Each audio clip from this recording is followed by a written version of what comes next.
Hello, Kit Crowne here, your mortgage consultant for life. Welcome to this week's Mortgage Moments video. I'll have a new short video on a mortgage or financial fitness topic every week. So please make sure to follow my YouTube channel or visit the Mortgage Moments section on my website, kitcrowne.com, for the latest video.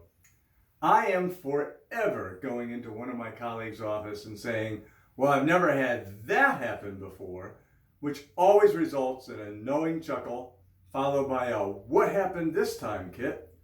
There are, as one might imagine, a plethora of pedestrian provocations that living life on life's terms produces, some shockingly random, such as my buyer who was days away from closing on his dream home when it was struck by lightning and all but destroyed.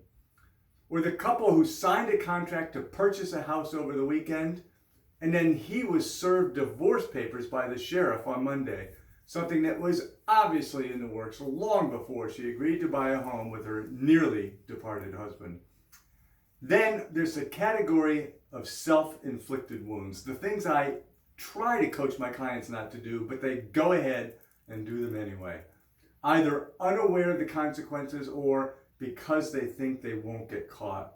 They co-sign a car loan for a family member, or open a new credit card to buy some furniture for their new home, or take a cash advance on their credit card to pay the deposit for their new home.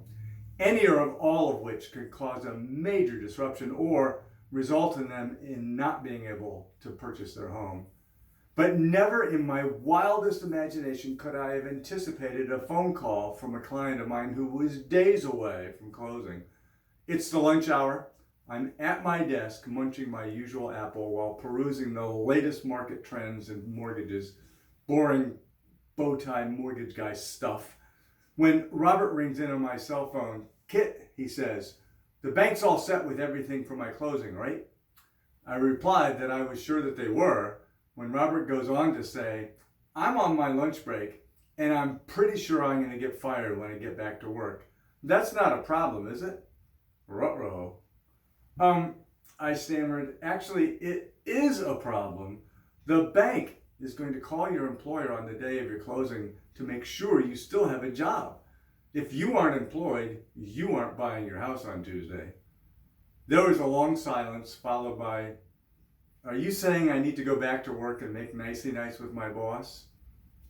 "I'm afraid so, Robert," I said, knowing just how much pain I was most assuredly subjecting him to.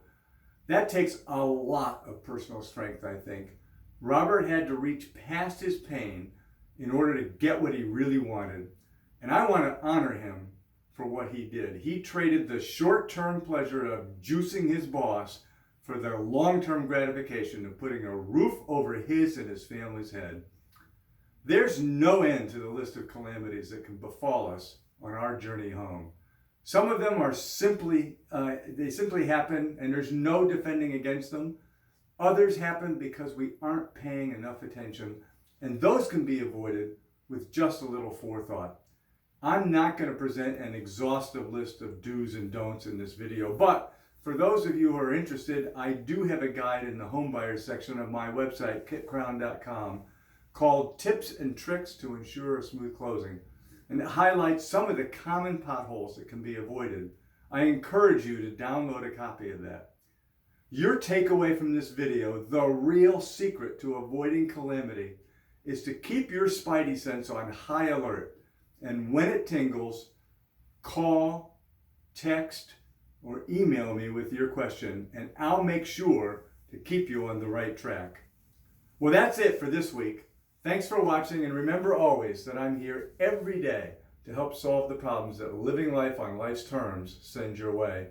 Keep my number close by so that you can reach me anytime you need my help, or anytime someone you care about needs someone who will care about them as much as I care about you. See you next week.